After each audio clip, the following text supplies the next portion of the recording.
Okay, today we are going to look at frequency tables. Now we've already looked at them a little bit when we designed our histogram, but now we're going to figure out how to find our central measures of tendency from our frequency tables. A frequency table is a shortcut way to list data.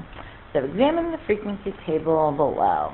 We have that number 1 has a frequency of 7, number 2 has a frequency of 3, number 3 has a frequency of 2, and number 4 has a frequency of 4.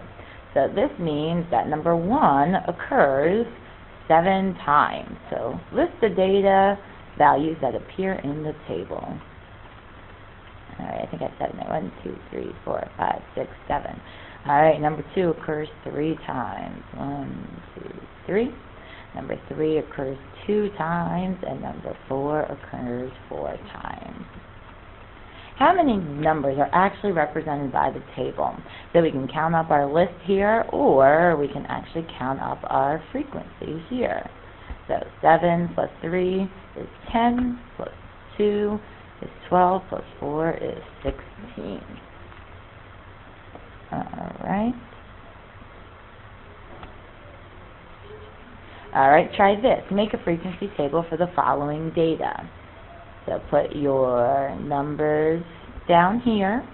So we have 0, 1, 2, 3, 4, 5, 6. And we should label it number and frequency.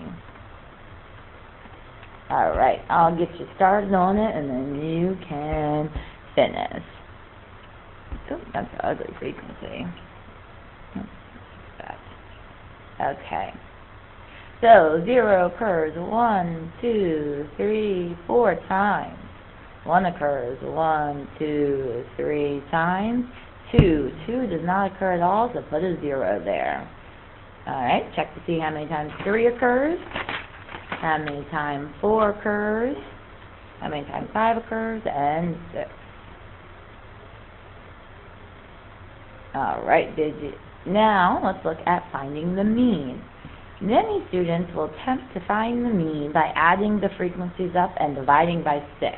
That's not correct because these are actually not our values.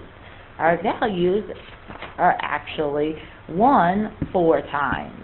So to find the mean, nope, am I going to have that on there? I don't know what those are for. Okay. So to find the mean, I have to actually add up 1 plus 1 plus 1 plus 1. Then I have to add up 2 1s. 3 is, there's 0 of them, so I don't have to write 3 down. I have to write down 4 5 times. 4 and 5. I have to write down 5 7 times. And I might run out of the room. 1, 2, 3, 4, 5, 6, and 7. And then I have to write 6 twice. And then I have to divide by how many I have. Alright, so I have 5, 10, I have 19. So I have to add them all up and divide by 19. And when you put that in the calculator, you get 3.84. You could have also done, if you wanted a shortcut, done 1 times 4 plus 2 times 1. So actually multiplying the frequency by the value. Plus 3 times 0, plus 4 times 5, plus 5 times 7, plus 6 times 2, and then divided by 19. And make sure you always simplify your numerator before you do the division. Try this. Find the, not there yet. Okay. So now we are going to find the median for this same table. And I used up all my space, so I need to erase this for a second. Alright, so to find the median, let me see, second, what was this, 2 plus 4 plus, okay. So I have the same table. Some students, when they look to find the median means the middle number, will look for the middle number of frequencies and then add them and divide by 2. So middle number of frequencies, they'll just go like this, and they'll do 0 plus 5 divided by 2 is 2.5. That is not correct. So instead, we have to look at our list of numbers and find the middle number. I'm going to use my numbers down here that I already have. So cross off 1, cross off 6, 6, 1, 1, 5, 5, 1, and just cross them off of each side till I get to the middle.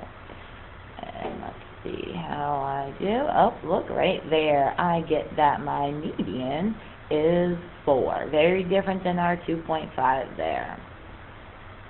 Alright, and now, what do you think is the easiest measure of central tendency to find using a frequency table? Please write down your answer and write down HI in the bottom right-hand corner.